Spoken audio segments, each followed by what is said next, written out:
Good evening, students. Today we will discuss about the function of galvanometer. Galvanometer का एक function होता है कि कैसे करंट को मेजर करता है. यानी करंट को जब भी कभी मेजर करते हैं तो एमीटर की जरूरत होती है. सर्किट्स में एमीटर लगाते हैं, लेकिन यहाँ गैल्वेनोमीटर का यूज करेंगे. अब जब एमीटर लगाते हैं सर्किट में तो हमेशा सीरीज में लगाते हैं, तो जाहिर सी बात है गैल्वेनोमीटर को भी सीरीज में ही लगाना पड़ेगा. लेकिन जैसे ही सीरीज में लगाएंगे तो ये बहुत डेलिकेट होता है, जिसकी वजह से ये तुरंत जल सकता है. अगर हाई करंट आ जाएगी तो ये जल जाएगा. तो जलने ना पाए उसके लिए क्या तरकीब अपनाते हैं, इसके पैरेलल में एक हम बाईपास इसको रेजिस्टेंस दे देते हैं, जिसकी वजह से ये जलने से बच जाता है. यानी जो ज्यादा करंट है वो यहां चली जाएगी और जो जितनी इसको जरूरत है, मान लीजिए इसको आईजी, इसका काम आईजी में काम हो जाता है, आई का आईजी पार्ट इधर चला गया जो इसको जरूरत है एक्चुअल में, जिससे फुल डिफ्लेक्शन दे सके. बाकी की जो करंट है उसके लिए हमने बाईपास की व्यवस्था कर रखी है ताकि ये यहां से आए और यहां चली जाए. अब यहां ये क्यों जाएगी, क्योंकि रेजिस्टेंस ये भी है, रेजिस्टेंस ये भी है.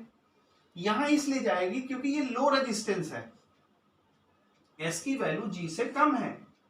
तो जब एस की वैल्यू जी से कम है तो करंट वहां जाना पसंद करती है जहां रेजिस्टेंस कम होता है. तो रेजिस्टेंस यहां पर कम है, इसलिए ज्यादा करंट इधर आ जाएगी, उतनी ही जाएगी इसमें जितनी इसकी जरूरत है. तो ये हमारा सेफ हो जाएगा. बहुत साधारण सी बात है.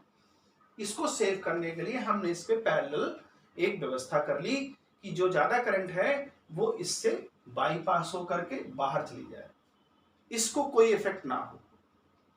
क्लियर. अब दूसरा कॉन्सेप्ट, जब दो चीजें कहीं देखिए, इसका रेजिस्टेंस हम मान लें कि G है और इसका रेजिस्टेंस S है, इसको संट भी कहते हैं. हमें अच्छी तरह पता है कि जब दो रेजिस्टेंस पैरेलल में होते हैं तो उनके बीच में पोटेंशियल डिफरेंस सेम होता है. यानी जो इसके बीच का पोटेंशियल डिफरेंस होगा वही इसके बीच का पोटेंशियल डिफरेंस होगा. तो लिखेंगे potential difference in G will be equal to potential difference in S. S माने संट पे. तो G पर पोटेंशियल डिफरेंस क्या है, पोटेंशियल डिफरेंस का मतलब वही पोटेंशियल, ठीक है. पोटेंशियल डिफरेंस क्या होगा, करंट इनटू रेजिस्टेंस. अब करंट इसमें कितनी फ्लो हो रही है, IG. रेजिस्टेंस में कितना है, G. यहां पर कितनी करंट जा रही है, I माइनस IG. रेजिस्टेंस कितना है, S. तो अब हमको S निकालना है. अगर इसमें से कुछ भी आप निकाल सकते हैं, लेकिन अगर S आपको निकालना है I माइनस आई जी का डिवाइड इससे कर देंगे, तो यहां पर हमारी संट का पता चल जाए कि संट कितने ओम का होना चाहिए, कैसे लगाएं, क्या लगाएं.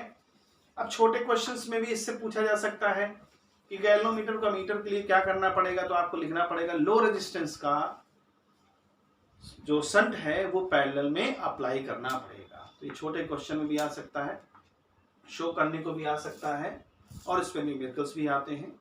इस तरह से इसको करते हैं. ठीक है, उम्मीद समझ में आया होगा, और नहीं आया तो उसको हम लोग कमेंट सेक्शन में सीख सकते हैं, बात कर सकते हैं. Okay students, good bye.